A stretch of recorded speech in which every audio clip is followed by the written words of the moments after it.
all you need to know. The Bloomberg Quint podcast that prepares you for the day's business. Good morning. I hope you had a good midweek Christmas holiday.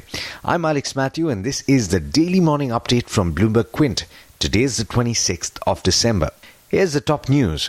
The government will launch its massive decadal national census from April to September of 2020.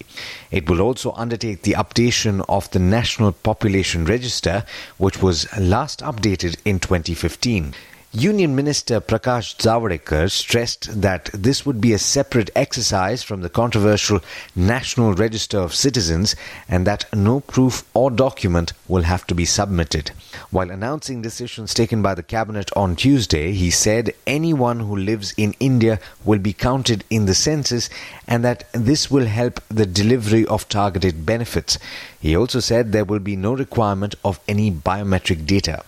Meanwhile, as protests against the Citizenship Amendment Act and the NRC continue, Prime Minister Narendra Modi has criticized those who damaged public property during protests in Uttar Pradesh, saying the protesters should understand that rights and duties go hand in hand.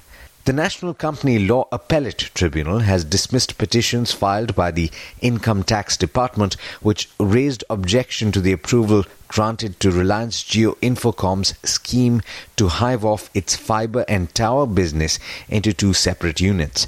The Ahmedabad bench of the NCLT had earlier this year granted permission to the composite scheme of arrangement through which two companies were proposed to be demerged, that's Jio Digital Fibre Private Limited and Reliance Jio Infratel Private Limited. After a decline in bad loans seen in 2018-19, weak macroeconomic conditions are leading to fresh signs of stress, according to data released by the Reserve Bank of India on Tuesday. Loans that are overdue between 30 and 90 days, known as special mention accounts, have inched up in the first half of the current financial year. Remember, those that are overdue beyond 90 days have to be classified as non-performing loans. For public sector banks, loans overdue by 30 to 60 days, known as SMA-1 accounts, rose to 1.6% of total loans as of September of 2019, compared to 1.3% 6 months ago. And accounts overdue by 60 to 90 days, which are categorized as SMA-2, rose to 2.2% at the end of September from 0.7% in March. In the case of private banks, while SMA-1 accounts were largely steady at 1.9% as on September 30, SMA-2 accounts rose to 1.2% of total loans compared to 0.5% in March. In international news, Turkey apparently dug in its heels and has refused to abandon its new Russian missile defense, saying it won't bow to the threat of crippling US sanctions or trade the S-400s for an American system.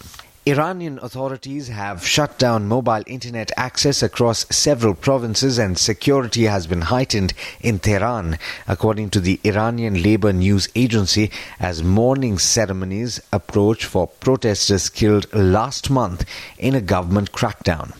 The morning services are scheduled to begin today. The Independent Sharq newspaper said 5 unidentified provinces will be subject to the blackout, while ILNA said that internet users in those areas will have access to a limited number of state-approved Iran websites and applications. President Donald Trump said he's in a very good position in advance of an impeachment trial in the Republican-led Senate and that Majority Leader Mitch McConnell can do whatever he wants. At his Mar-a-Lago resort in Florida, Trump told reporters that his party had majority in the Senate and that it was up to Mitch McConnell, who he praised as a very good guy and a very fair guy.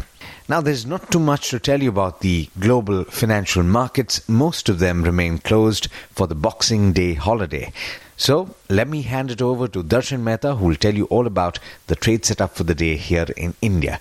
Morning, Darshan. How's it looking for our markets today? Hi, Alex. Good morning. Good morning, everyone. A Merry Christmas to all of our viewers.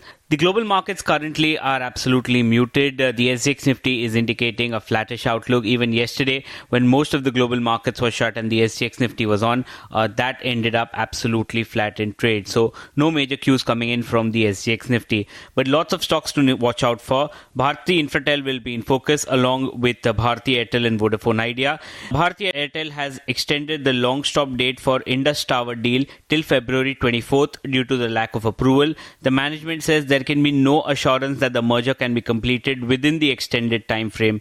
Now, Vodafone Idea had plans to monetize its stake, which is close to 11.15% in Indus Towers on completion of the Indus Infratel merger, but that probably will get delayed, so it's slightly negative for Vodafone Idea. Edelweiss also says that the move is negative for both Bharti Airtel as well as Vodafone Idea. Bharti Airtel separately will be in focus. The African arm has announced the price of the IPO for its 20% stake at $0.02 per share, aggregating to $37.5 million, and the listing will be done on the Malawi Stock Exchange. SBI Life Insurance, in which IRDAI has said that the transaction executed by the transfer by Cardiff is in violation of IRDAI rules. They said that Cardiff has carried on the stake sale of share, which was close to 5%, without taking the approval from IRDAI. GAIL is saying that it is neither in the process of hiving off its pipeline business into a separate unit, nor has it received any directive from the government. HCL Technologies has announced the opening of the Global Delivery Center in Canada. CG Power will be in focus. Economic Times reports that they're looking to sell some of their foreign or overseas assets for $250 million. In terms of bulk deals, Motilal Oswal AMC sold in 1.5% stake in Dishman Pharma. The counter was down 20% on Tuesday. Dixon Tech, in which promoter has sold in 75,000 shares, which is close to 0.66%. In terms of brokerages, Aquarius has initiated on HPCL with a reduced rating and a target price of 273, IOC with a long and a target price of 176, and BPCL with an ad and a target price of 522. But there's much more you need to know before trade actually starts. For that, log on to our website bloombergquint.com and click on the All You Need to Know tab, and you'll be prepared for morning trade. Thanks, Sarshan. And as always, thank you all for listening in.